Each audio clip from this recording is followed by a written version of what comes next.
Okay. So, bago ko po simulan yung aking video, gusto ko lang pasalamatan yung mga basketball fans. Grabe kayo 'no, yung nagiging basketball, channel itong aking, YouTube or Facebook. Salamat po sa inyo lahat, at keep watching sana po 'no, para tuloy-tuloy usapan.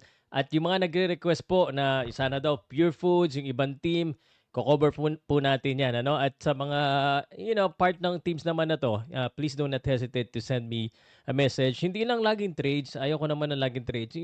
More on to help promote din yung other teams. Kasi independent tayo, although Hinebra ko, independent tayo, sana i-promote din natin yung independent na mga PBA teams. Pero syempre, kailangan meron tayong legit source. So far, ang sources natin, ilan pa lang, kukunti pa lang, at saka si Homer Sison.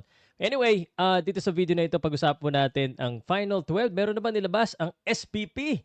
At kung ako ang tatanungin, ano ang ifo-focus ko sa Final 12, sino sa tingin ko ang Final 12? At siyempre, markado po ang isang Pilipino ng FIBA. Oo, markado. Sabihin ko sa iyo kung sino yung Pilipino na yan na markado ng FIBA. Podcast Sports, the number one independent sports voice of the Philippines. Alright, magandang araw po sa inyo lahat. Gusto ko lang ipaalala na every Tuesday night, meron po tayong Tuesday Hoops Day Fans Night, 9:00 ng gabi. So kung pinapanood niyo ito ng Martes, every Tuesday night meron tayong live session with fans. So that's where I do Q&A live. Okay, so pag-usapan na po natin. Unang tanong syempre, meron na bang Final 12? So ito po yung Samahan ng Basketball Pilipinas page. Unfortunately, wala pa talaga 'no. Sabi nila after practice baka mamayang hapon. So, eksaktong-sakto mamayang gabi pag-usapan natin kasi Tuesday po ngayon. So, wala pa pong announcement. Pero meron dito nakasulat 'to, Dirty Dozen, 12 players to track in window 2. At mayroon pong isang Pilipino diyan. Bakit naman? Bakit naman may isang Pilipino at anong dahilan bakit kailangan, bantayan? Okay. So, one more thing bago tayo magpatuloy, meron kami show ni Homer Says on every Thursday, pero this week po ang amin pong Homer Says is not gonna be Thursday kasi laban po ng Gilas Pilipinas against New Zealand on Thursday. So, it will be on a Friday at meron tayong very special guest, si Chot Reyes po, live 9 p.m. A lot of things happening this week. Actually, wala ako dito sa studio ko ng araw na yan. So, sana maganda internet ko doon sa pupuntahan ko. I'll be in Bohol. I'll be commentating to a boxing event the next day. So, I have to be there a couple of days before. So, yan lamang po. Okay. So, simulan na natin ang usapan. Ano ba pag-usapan natin? Yung inaabangan na player, no? Ito daw, oh. Dirty Dozen, 12 players to track in window 2. Ito na muna. Nakita niyo na yung picture eh. Quentin Milora Brown. Kailangan abangan. So, pakita ko sa inyo, hindi ko na babasahin yung detail. Basahin na lang po sa FIBA.basketball website.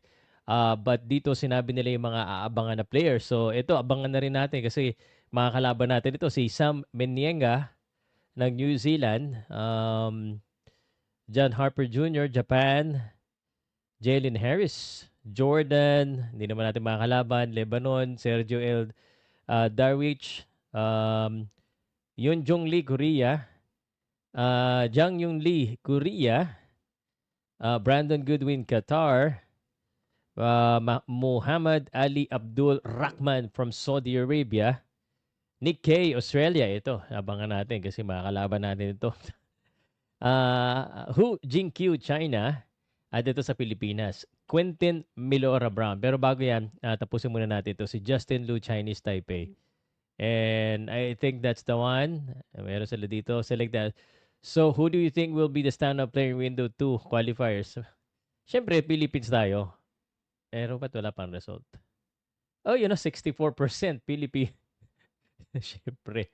Siyempre. Nasa yung Philippines na wala. Ayun, 64% Pilipino.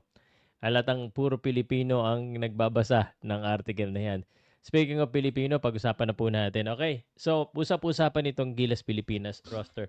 So wala pa po ngayon, wala pa pong resulta. At hintayin natin baka mamaya. Pero sa tingin ko, kung ako, si Coach Tim Cone, hindi ko alam kung napanood niyo yung isang short ko kung sino ang ifo-focus ko. So, number 1 ko na sure ball ako na pasok, siyempre Justin Brownlee, Scottie Thompson, Dwight Ramos, Chris Newsome, CJ Perez. Sure ball na yan lahat na nandiyan dyan. Sa tingin ko lang, ha? Actually, 100% ako sure ball. Junmar, shoot ball. Kevin Kiambao, sa tingin ko rin. Calvin Oftana, AJ Edu, Carl Tamayo. Yan ang sa tingin ko mga sure ball. So, sa mga hindi ko pinili, si Barrientos, Rosario, Juan Gomez de Liano, Quintin Meloro Brown, tsaka Justin Baltasar. So, ito sa tingin ko. Pero sa tingin ko, pasok na yung Quintin Meloro Brown kasi minention na siya sa article na abangan eh. So, that is already a clue na pasok na to si Quintin Meloro Brown. So, sa mga fan ni Quintin Meloro Brown, pasok na. Sa tingin ko, no? So, Justin Baltasar, Toro Rosario, tsaka RJ Barrientos. So, isa dyan, sa tingin ko, baka malaglag si Juan Gomez eh. Pero ako personally, pinakagusto kong makapasok si Juan Gomez de Liano kasi na-interview natin, nakausap natin. And I wanna see him in the international stage. Sanay na yan dyan eh. Pero kailangan din natin ng height. So, kailangan din natin yung Troy Rosario, Justin Baltasar.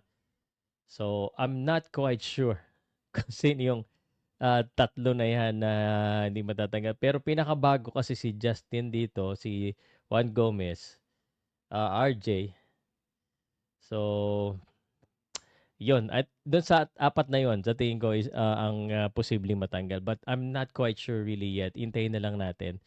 Ang masasabi ko lang, the reason kaya ako laging nakakagawa ng content, it's because talagang natutuwa ako sa mga fans natin ng basketball. Meron nag-message sa akin na isang beses.